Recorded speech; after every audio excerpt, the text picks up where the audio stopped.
Nos dias em que julgavam os juízes, houve fome na terra. E um homem de Belém de Judá saiu a habitar na terra de Moabe, com sua mulher e seus 2 filhos. Este homem se chamava Elimeleque e sua mulher Noemi. Os filhos chamavam Malom e Quilion, efrateus de Belém de Judá, vieram à terra de Moabe e ficaram ali.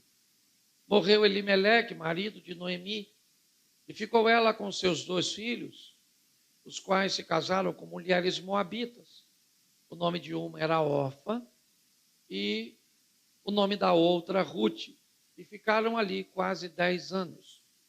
Morreram também ambos, Malom e Quilion, ficando assim a mulher desamparada de seus 2 filhos e de seu marido. Então se dispôs ela com suas noras e voltou da terra de Moabe, porquanto Nes ouviu que o Senhor se lembrara do seu povo dando-lhe pão. Saiu, pois, ela com suas 2 noras do lugar onde estivera, e indo elas caminhando de volta para a terra de Judá, disse-lhes Noemi: Ide, voltai cada uma à casa de sua mãe, e o Senhor use convosco de benevolência, como vós usaste com os que morreram comigo.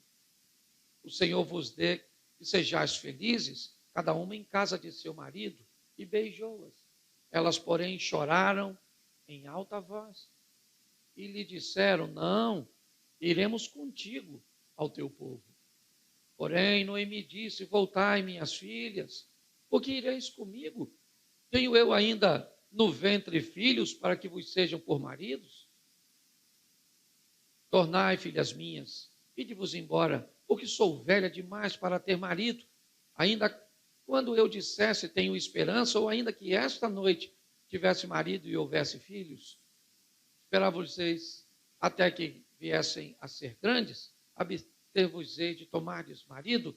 Não, minhas filhas, porque por vossa causa a mim me amarga o Senhor, ter descarregado contra mim a sua mão. Então de novo choraram em voz alta. Orfa, com um beijo, se despediu de sua sogra, Rute. Não, porém, Rute se apegou a ela. Feche os seus olhos. Senhor nosso Deus e Pai, em nome de Jesus, eis aqui a tua palavra, usa-me como um canal de bênção nesta hora e continua falando conosco, pelo poder do nome de Jesus. Você pode dizer amém? Isso. Eu quero fazer algumas aplicações aqui com esse texto.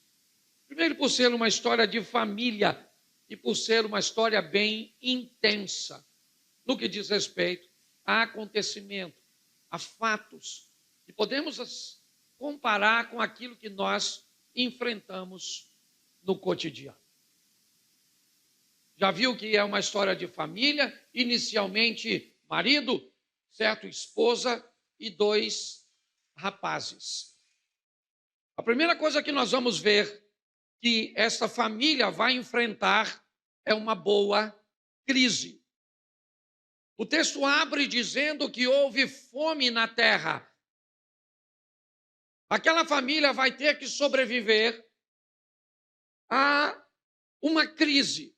Eles vão ter que enfrentar juntos uma grande dificuldade. E a dificuldade aqui é fome.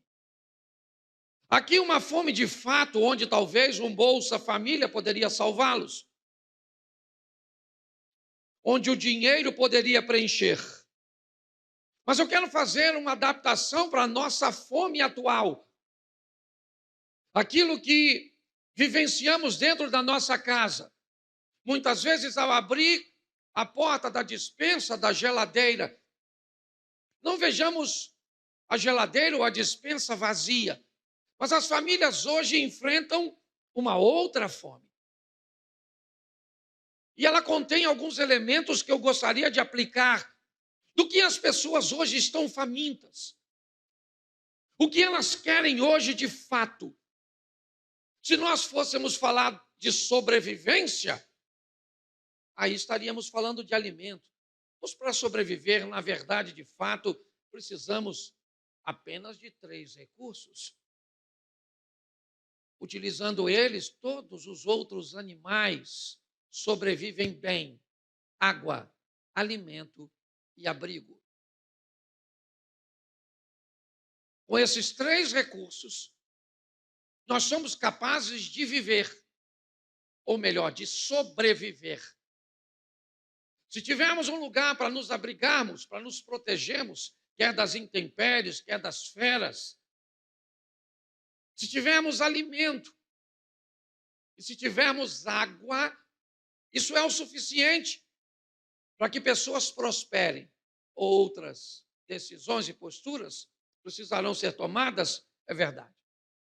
Mas aqui eu quero dizer, não para a nossa sobrevivência, mas para a nossa vivência. Aquilo que vai além do sobreviver, para que haja prazer, satisfação. Nós vamos, e hoje, convivemos com 3 recursos que deixam pessoas famintas. O primeiro deles, atenção. Me veja, me note. Eu quero ser visto, eu quero ser notado. Você já parou para pensar o que pessoas são capazes de fazer para chamarem a atenção? Só para dizer, eu estou aqui, me note, me note. Nós moramos juntos, você é meu cônjuge, você é meu pai, você é meu filho, você é da família, mas eu sou invisível. Pessoas são capazes de beber, de vestir coisas escandalosas, de se comportar de maneira totalmente rebelde, com apenas um desejo. O desejo de dizer para quem convive com ela, para quem ela considere importante, me dê atenção, observe, olhe para mim. As pessoas hoje estão sedentas de atenção. Elas dividem atenção com a TV, com as redes sociais, com uma agenda altamente ativa, com muitas responsabilidades, com muitos afazeres, com muitos compromissos, e a maioria deles atendendo uma demanda de quem não tem nada a ver conosco.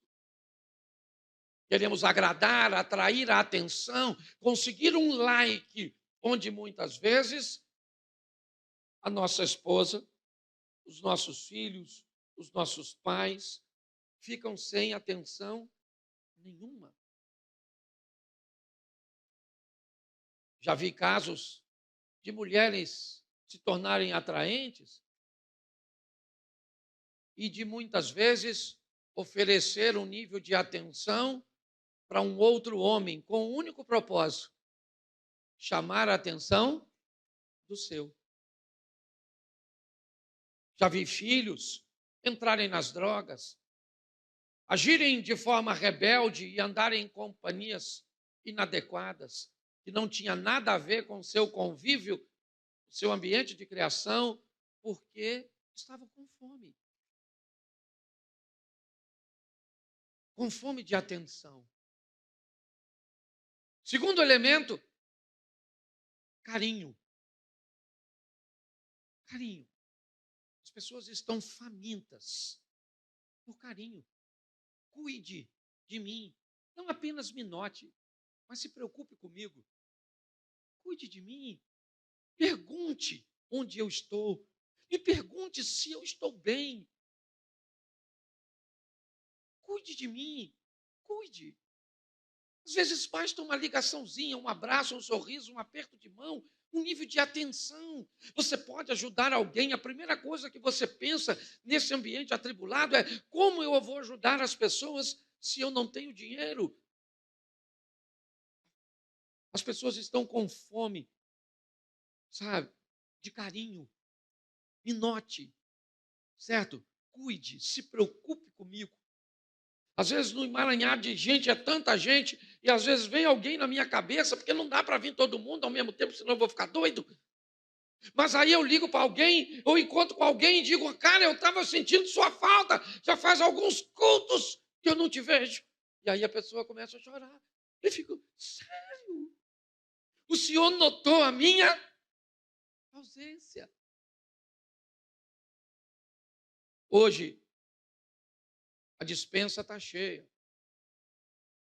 os filhos têm uma boa cama, um bom conforto, mas pouco cuidado. Pouco cuidado. E basta um pouquinho de cuidado em outro lugar, isso pode atrair a atenção, porque as pessoas estão com necessidades. Terceiro, respeito. Me respeite. Por favor, me respeite. Respeite o meu tempo. Tenha paciência comigo. Me dê tempo para que as coisas possam acontecer. As pessoas estão com fome de respeito, com fome de carinho, com fome de atenção. Mas quando isso acontece, o próximo ponto é: houve fome na terra. Volta no verso, por favor. Volta para lá que aí o pessoal acompanha. Um homem de Belém de Judá saiu para habitar na terra de Moabe. Agora nós vamos aprender mais com a crise.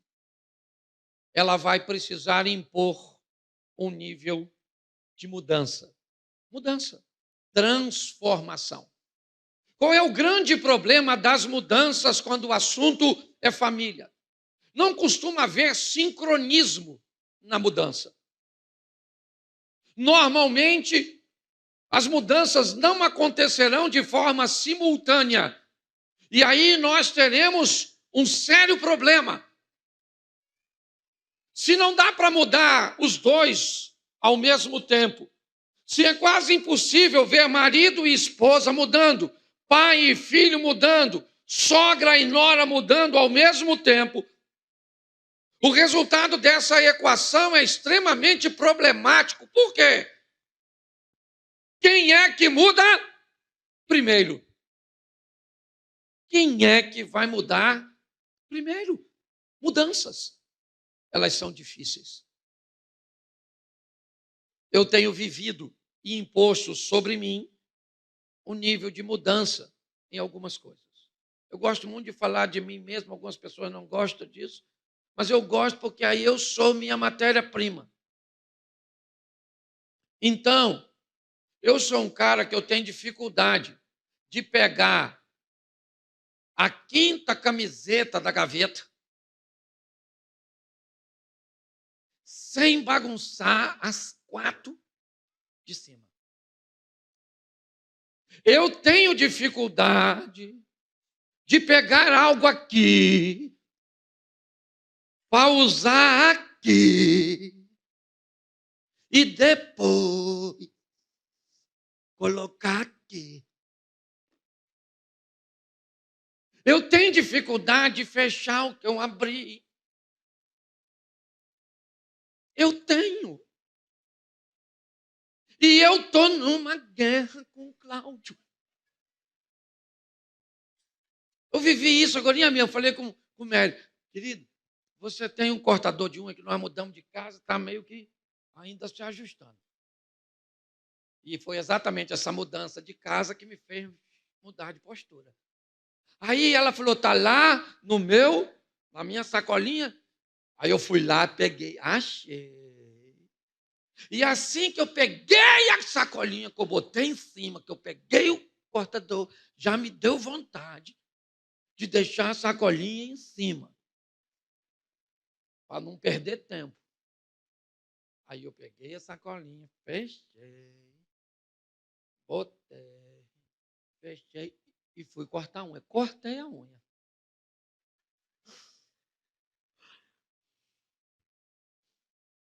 Aí uma voz começou a falar comigo. Agora, Cláudio, você é uma nova pessoa.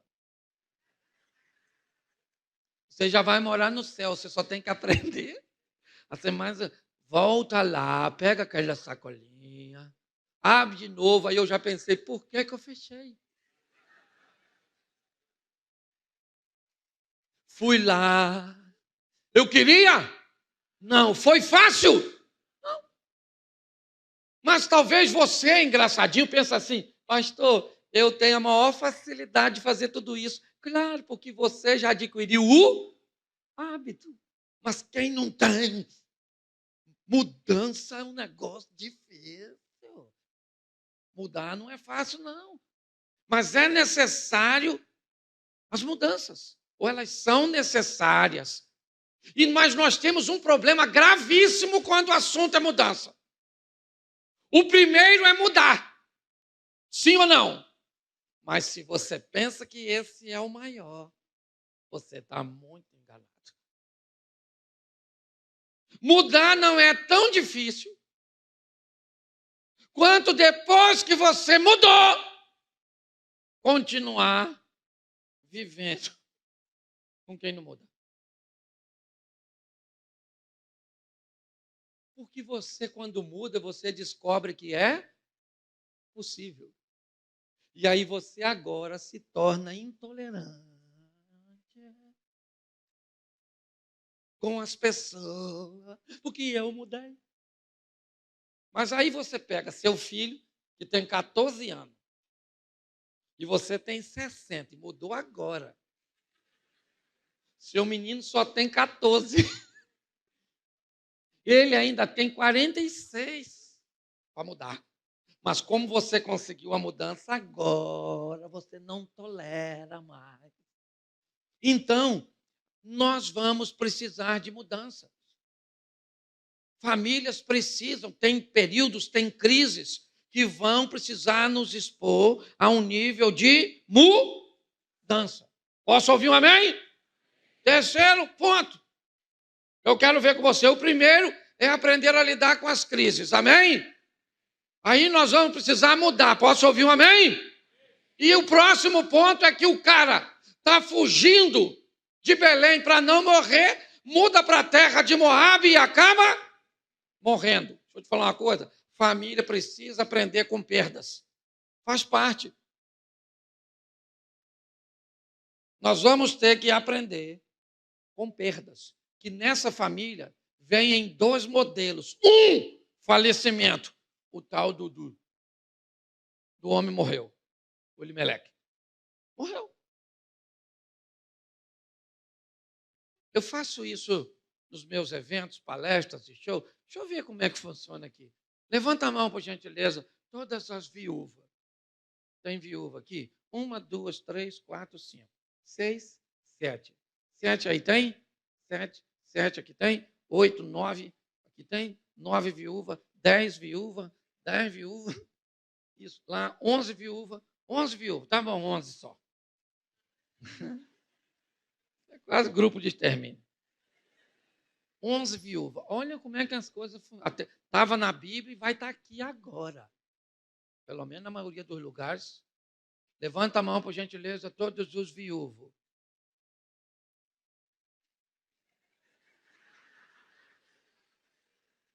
Viúvo.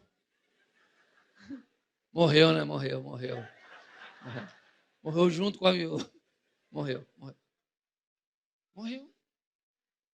Não tem nem, não é possível. Com umzinho só, cara. Um viuvinho. Certo?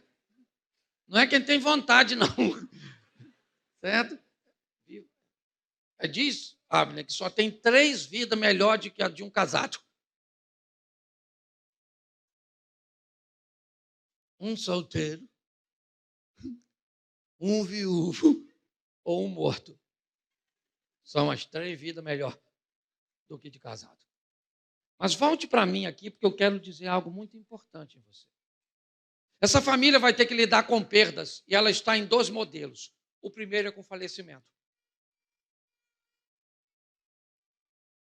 Famílias vão perder muitas vezes seus pais. E aqueles que gozam dessas perdas se alegrem, porque ela seguiu o curso natural.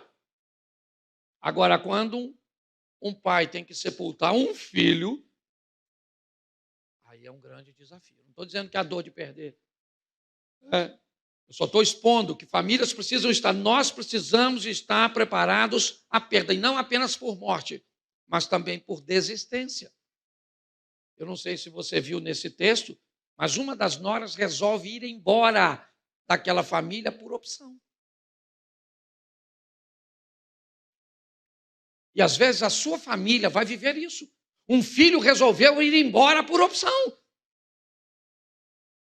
Alguém resolveu se afastar de você por opção. E se você não estiver apto a vivenciar isso, a sobreviver a isso, você está perdido. Nós temos um exemplo na igreja, aqui. A Adriana conhece, da nossa família, perdeu a filha, resolveu que não ia viver mais. Primeira doença que apareceu, ele se entregou e acabou. Um homem saudável, emocionalmente abatido, porque não conseguiu diluir a perda. Então nós precisamos, a vida continua. Quer essa perda seja por morte, quer essa perda seja por desistência. A família traz consigo a formação, na formação, certo? Traz consigo a presença de uma outra pessoa, de uma outra mente. E um belo dia essa pessoa pode levantar e pode decidir que não quer mais você. Isso é agradável, sim ou não? Não, mas é verdadeiro. E muitas vezes nós vamos precisar sobreviver a isso. Perdas. Quarto, certo? Adaptabilidade. Viajam para Moabe para apenas um período, lá morre Elimeleque. Os meninos, então, casam com duas mulheres. O que era transitório passa a não ser mais. E agora, sabe o que acontece? Os dois rapazes acabam morrendo. O que nos expõe a essa família a viver adaptabilidades. Aprender a se adaptar ao novo posicionamento econômico de um provedor desempregado. O novo posicionamento familiar de um ente querido, seja ele, né, por parte da mulher ou do homem que está debaixo de uma enfermidade e que agora requer mais atenção, agora requer mais investimento financeiro. Esse foi um dos maiores desafios que as pessoas viveram durante a pandemia. O Covid-19 trouxe consigo uma expressão, a nova realidade, uma nova forma de se viver, um novo estilo de vida, onde somente fortes e adaptáveis iriam conseguir passar. Casais que não estavam fortes e adaptados sucumbiram ao confinamento. Empresas que não eram fortes e adaptáveis para conviver agora com home office e com tantas outras coisas que precisaram se adaptar. Fé, um novo modelo de culto, pessoas com máscaras, com distanciamento. O grupo de pessoas que não conseguiram voltar depois disso foi grande. Porque a família vai precisar conviver com uma adaptabilidade. Chegou uma criança, eu tenho que me readaptar. É um ambiente, é uma estrutura, uma logística. Agora não tenho mais criança, é uma adolescente. O quarto não é o mesmo. A atenção não é a mesma, a preocupação não é a mesma. Aquilo que nós tínhamos por preocupação de um acidente físico, agora fica com uma influência emocional. Agora os filhos casaram e vão embora, eu preciso me adaptar. Como é que agora eu vou viver? Então as famílias precisam, essa é uma família que nos mostra o poder da adaptabilidade, o poder de lidar com perdas, o poder de enfrentar os momentos de mudanças e entender que as crises fazem parte e nos conduz a um novo modelo familiar, muitas vezes. Hoje, os modelos variam. O matrimonial, certo? Hoje, as famílias constituídas por união estável. Hoje, você tem monoparental, quando uma mãe solteira, por exemplo, é apenas um dos pais convivendo com os filhos. Você tem anaparental, quando não tem os pais, são irmãos vivendo juntos. Hoje, você tem homoafetivo, quando pessoas do mesmo sexo formam família. Nós estamos debaixo de tudo isso. se você gosta ou não, se você concorda ou não, isso faz parte da nossa sociedade e muitas vezes até da nossa própria casa, da nossa família. Então nós precisamos estar expostos a tudo isso. Mas um dos momentos extraordinários dessa família é quando Ruth decide ir com Noemi. Agora ela quer voltar para sua terra. Suas duas meninas são moabitas, suas noras.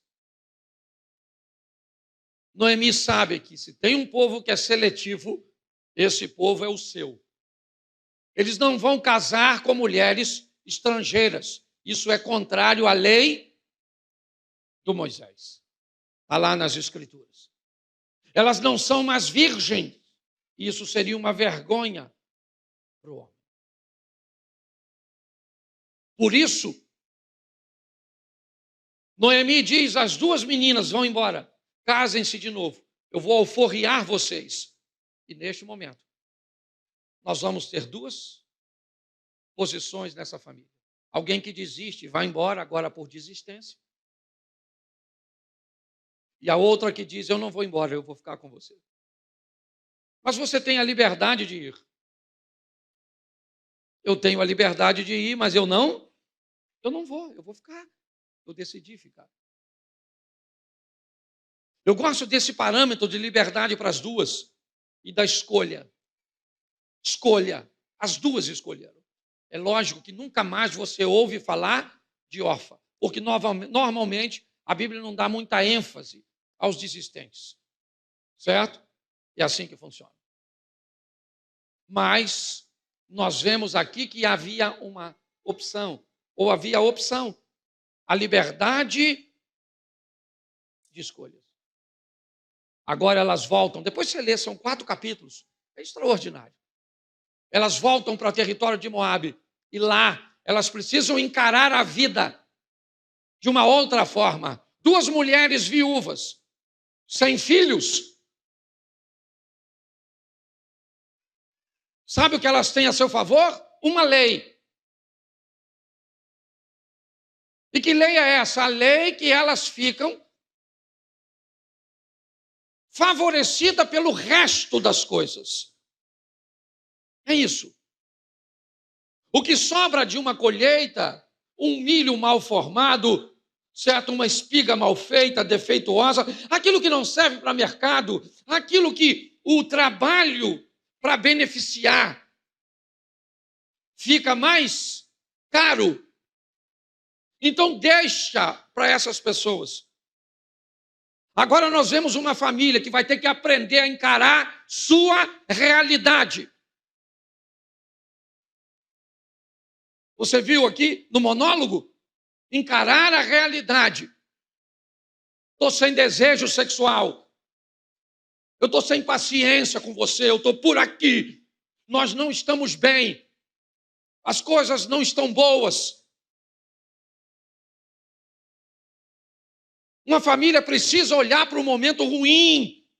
E quanto mais rápido encarar este momento ruim, quem fala de fraqueza não fala de fracasso. Tem que ter coragem. As duas chegam em Belém. E agora nós vamos fazer o quê? Eu vou sair para catar os restos. É assim que funciona. Encarar a realidade do momento. Nós precisamos. Não sei qual é o momento que você vive hoje. Não estou dizendo para você expor sua intimidade para os outros. Eu só estou dizendo para você encarar. E é isso que essas 2 mulheres vão fazer juntas. O próximo passo é o que Noemi vai falar para as suas noras uma vez e depois na sua terra a segunda vez. A primeira vez é: a mim me amarga o que o Senhor fez comigo. Quando ela chega em Belém, as pessoas disseram: olha aí quem veio, quem chegou foi Noemi. Ela disse: não me chame de Noemi, eu quero ser chamada de Mara, porque eu estou amarga. E quem é que está vivendo com Noemi? Ruth. Que lição eu preciso aprender? Períodos de amargura suscitado por lembranças, por questões ruins. Nós estamos expostos a isso. O que ela está dizendo? Eu estou amarga. E o que Ruth está dizendo? Eu estou indo para viver com quem? Com uma pessoa amarga. Ela vai ser amarga para sempre? Não. Vê o final dessa história. O sorriso que Noemi traz consigo, a alegria, mas não foi assim para sempre. Então pare de ser tolo o suficiente, de achar que sempre vai estar bom. E pare de ser pessimista o suficiente para achar que nunca vai melhorar. Tem período que as pessoas vão ficar amargas, sim. Decepcionadas, sim. E elas fazem parte de um grupo de pessoas que você ama, que você quer perto de você. Então você vai ter que tolerar a rispidez. Muitas vezes a falta de educação. Muitas vezes o distanciamento. Mas você precisa aprender a sobreviver isso. Está aqui, a mim me amarga. Eu estou uma mulher amarga. Eu estou uma pessoa amarga. Você já notou que tem gente que parece terapêutico? Tem gente que parece medicina? Tem gente que se você ficar meia hora, uma hora conversando com a pessoa, você sai mais leve. A pessoa te joga para cima, parece até que você tomou um remédio. Mas, ao mesmo tempo, tem umas pessoas que parecem que é tóxica, radioativa. Você sai de perto, parece que ficou tudo. Roubou sua energia. Um alien. Conhece alguém assim? Não precisa falar. Mas na família da gente tem. Para de jogar os outros. Isso tem que aprender a viver com as pessoas amargas. Você está rindo? E isso tudo está só no capítulo 1. Certo? Se nós formos para o capítulo 2, eu só vou usar 2 coisas, mas tem 4, não dá nem para falar. Tiraram, por que tirou o relógio? Está ruim? Está ruim tudo aí, né? Falar de família, o negócio fica ruim. Certo? Preste atenção. Quando elas chegam lá, olha o que Ruth falou para Noemi. Noemi, você já está assim meio velhinha. Então você fica em casa que eu vou trabalhar. Uma cuidava da casa e a outra ia para o trabalho, ia para o campo, sim ou não? Cada uma fazendo a sua. Isso. Uma formação de equipe.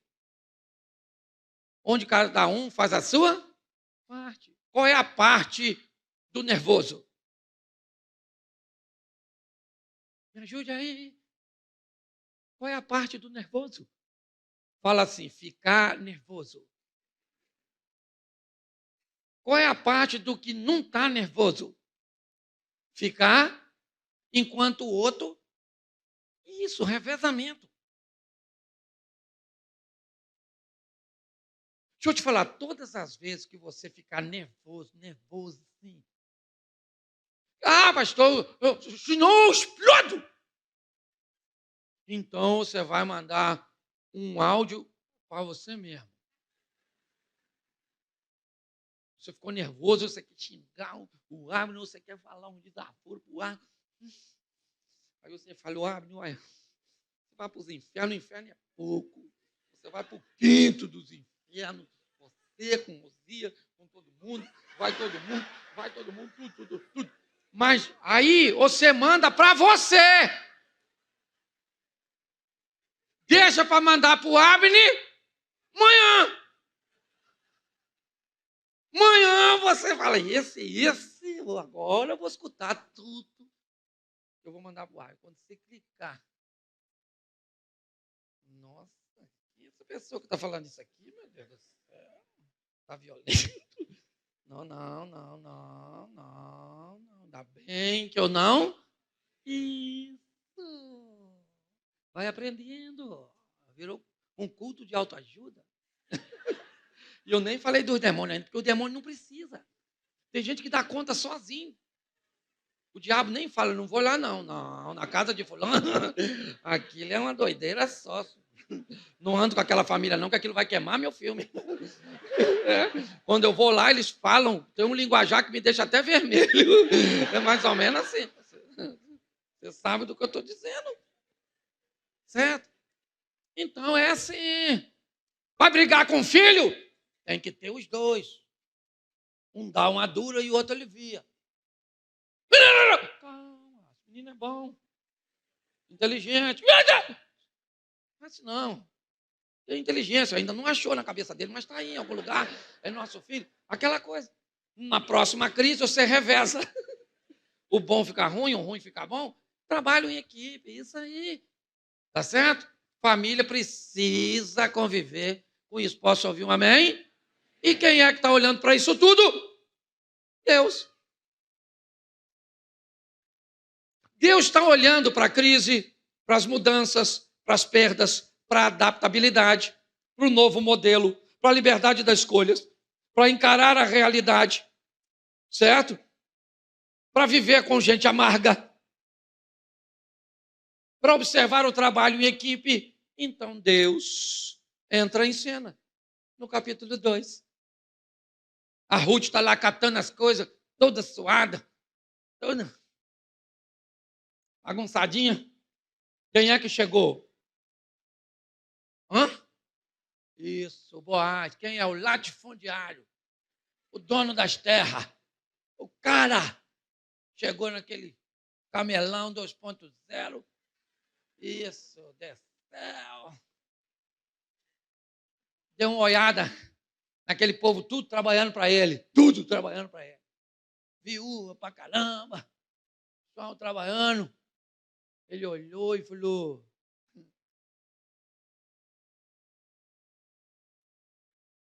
maneira aquela garotinha lá, maluco. Quem é aquela lá? Alguém falou: é a Moabita, Rutinha. É que era casado com o filho do Limeleque, a Noemi, que está amarguinha. É. Boaz falou: maneira é ela, hein, maluco? Eu pego, hein? O que ela tem para oferecer? Para o mundo físico? Mas para o mundo espiritual? Muita coisa. Rutinha é boa. Tá ruim de achar a Rutinha hoje, hein? As donas, ó, tá ruim. Se achar uma mulher legal hoje, pega. É ouro, ouro. Pastor, na igreja tem muita?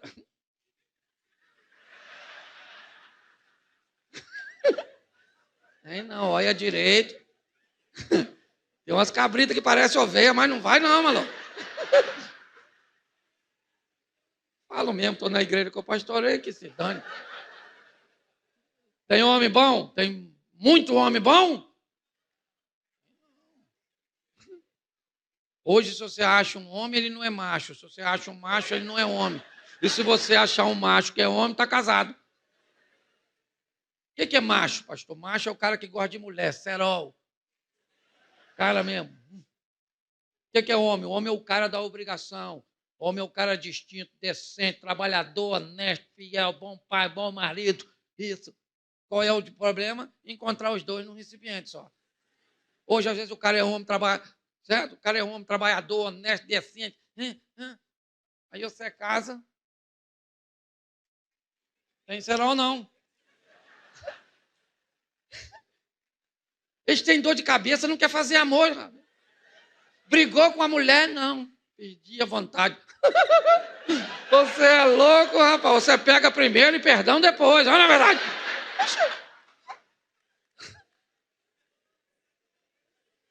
Aí o cara, ser homem não é macho, ser macho não é... Sangue de Jesus tem poder. Olha os demônios já querendo chegar. Eu não... Então, Deus está olhando tudo e vai dar o quê? O que essa família precisa? apenas de uma oportunidade e ela aparece. Boaz se interessa. Vocês gostam da bagunça, né? Não vou falar mais, não. Fica me provocando, Cláudia. Conheço. É o inimigo. Essa família tem a oportunidade. Deixa eu falar uma coisa para você. Você tem que ter algumas coisas quando você for formar. Levanta a mão todos os solteiros. Já vou terminar. Todos os solteiros. Solteiro. Isso. Olha para mim aqui, solteiro. Você está livre. Baixa a mão, que já tem nego de olho em tu. Fala assim, solteiro, diga assim, eu estou livre. De novo, solteiro. Casado, diga, eu estou preso.